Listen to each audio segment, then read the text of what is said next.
The Story of the Pied Piper of Hamelin.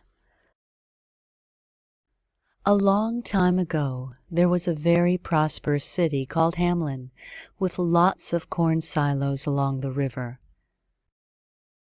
There was just one problem. Hamelin had a plague of rats.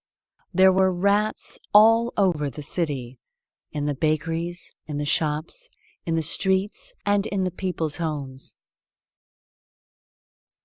The mayor was being pressured to solve the problem, and so he said, "Good citizens of Hamelin, you may rest assured that what needs to be done is being done." But in truth, he had no clue about what to do. The days passed, and the problem got worse and worse. People started to become angry, and they marched through the streets in protest, shouting, "No more rats! No more rats!" Something had to be done quickly. The mayor gathered all his counselors and tried to come up with a plan. "We must dig a huge hole and bury the rats," one suggested. "We should get a fearsome cat to eat the rats," another replied. But clearly, none of the suggestions would work. Demoralized, the mayor concluded, "It just can't be done without help. Why don't we give a reward to the person who can solve the problem?" he suggested. Everyone agreed, so a reward of 1,000 gold coins was offered to anyone who could take the rats out of the city. The following day, a strange man carrying a silver pipe came to Hamelin. He found the mayor and said to him, "For 1,000 gold coins, I will save your city from this plague." "And how do you intend to do that?" the mayor asked. "I will play my silver pipe, and all the rats will follow me to the mountains, where they will stay forever," the man replied.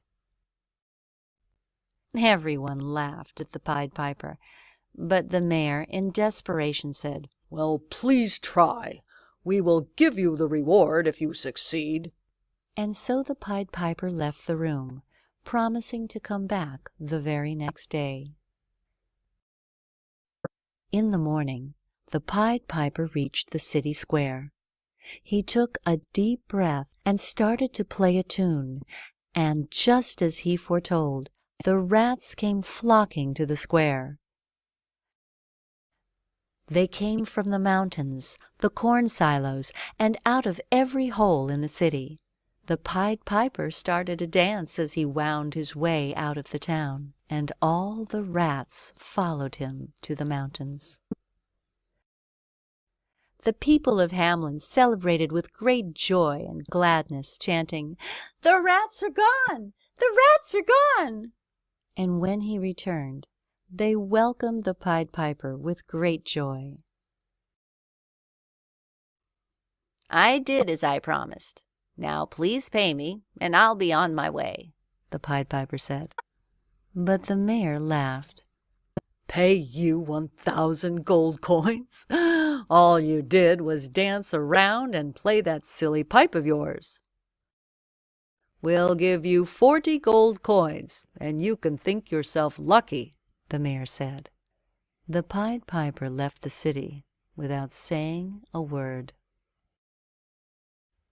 The next day, very early in the morning, the people of Hamelin awoke to a melody coming from outside and rushed to see what it was.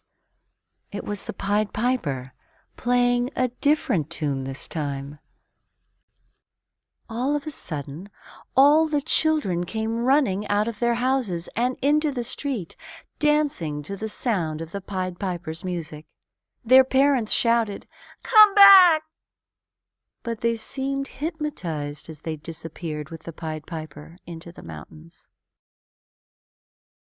Everyone in Hamelin despaired. They desperately searched high and low for their children for days, but could not find them.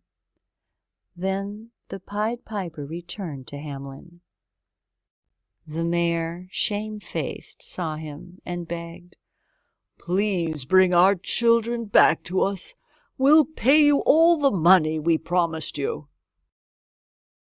The Pied Piper accepted, with the condition that from that day forward the people of Hamelin will always keep their promises.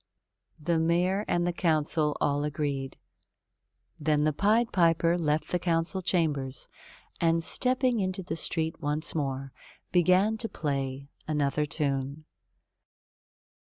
And all the children came running back and into the waiting arms of their parents. Hamelin was happy and prosperous once more, and the townspeople have kept their promises ever since. The end.